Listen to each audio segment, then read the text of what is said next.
Now, local news and weather from News 8. Good evening and welcome to News 8 at 6 Digital Edition. Today marks the 100th anniversary of the end of World War I. In honor of this, in Veterans Day, Rochester's Multi-Use Community Cultural Center, or MUC, put on a special performance of Bravura, the life and death of David Hochstein. The play is a fictionalized retelling of the life and death of the violin prodigy who met a tragic end as a young soldier in World War I. Hochstein was also a Rochesterian, and the Hochstein School was established in his honor. David Hochstein was a true Rochester hero.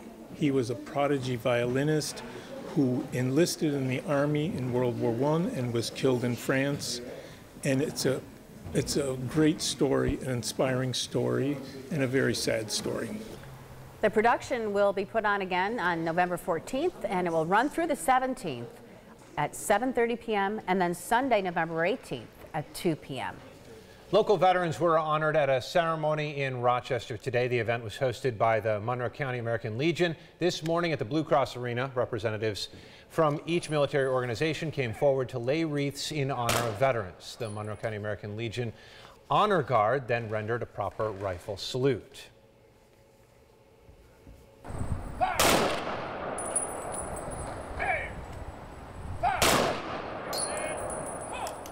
It's very heartwarming because for many years this wasn't the case, but there seems to be a greater outpouring of people and respect for veterans and for what we've done for the country.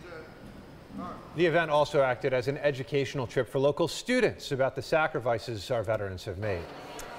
One firefighter was injured early this morning responding to a house fire in Rochester about 1 in the morning on Hudson Avenue. Upon arrival, firefighters discovered a large amount of smoke coming from this first floor of a single-family home. Firefighters say no one was in the home at the time. Even though a fire station's right across the street, this fire moved quickly enough to destroy the house. We're still not sure how badly that firefighter was injured. And firefighters in California continue to battle that destructive Woolsey fire that has killed at least 23 people. Nearly 265,000 residents in Southern California have been evacuated, and firefighters say at 57,000 structures have been threatened by this fire. Firefighters were making progress. However, strong winds are expected to return through Tuesday, which could make it difficult for firefighters. Things are not the way they were 10 years ago. You look at the fires in Napa last year, the Thomas fire, the fire in Butte County right now. In this fire, the rate of spread is exponentially more than it used to be. Please heed evacuation warnings. The Woolsey fire has become California's deadliest wildfire in nearly 20 years, and we should note that at least 100 people are missing because of this fire as it continues. Chief Meteorologist Stacey Pengen joining us now. We've got the fires out west. We've got winter settling in here. A lot going on.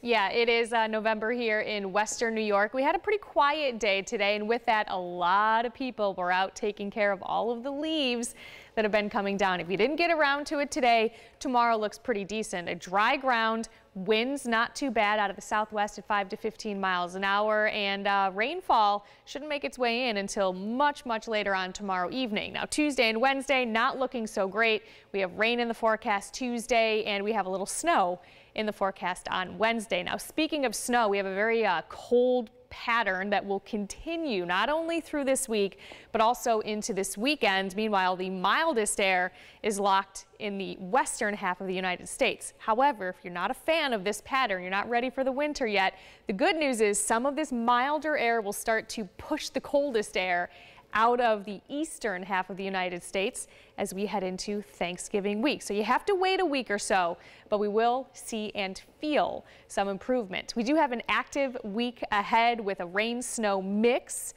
developing later Monday into Tuesday, and then some lake effect developing late Tuesday and into Wednesday. And again, we're going to stay cool right through the weekend. The setup right now, Not a whole lot happening. We have this area of high pressure that'll slide off to the east, but it's this little bubble that is keeping us quiet and mainly dry for now.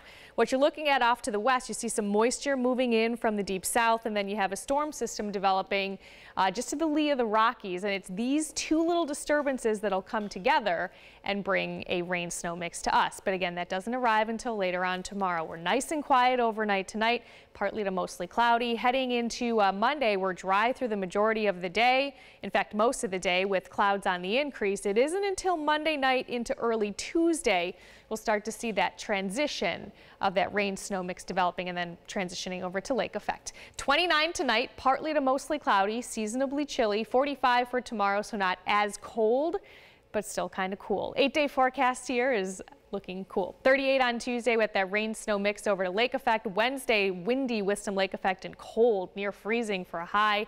Thursday, we're quiet. Another system moves in for Friday. Again, a rain-snow mix with another punch of cold air and some lake effect as we head into next weekend. Adam, Maureen. All right, thank you, Stacy. And thank you, everyone, for watching News 8 at 6 Digital Edition. We'll be on air after the game tonight. We'll see you then. Follow News 8 wherever you are on RochesterFirst.com, Facebook, Twitter, and our apps for both news and weather.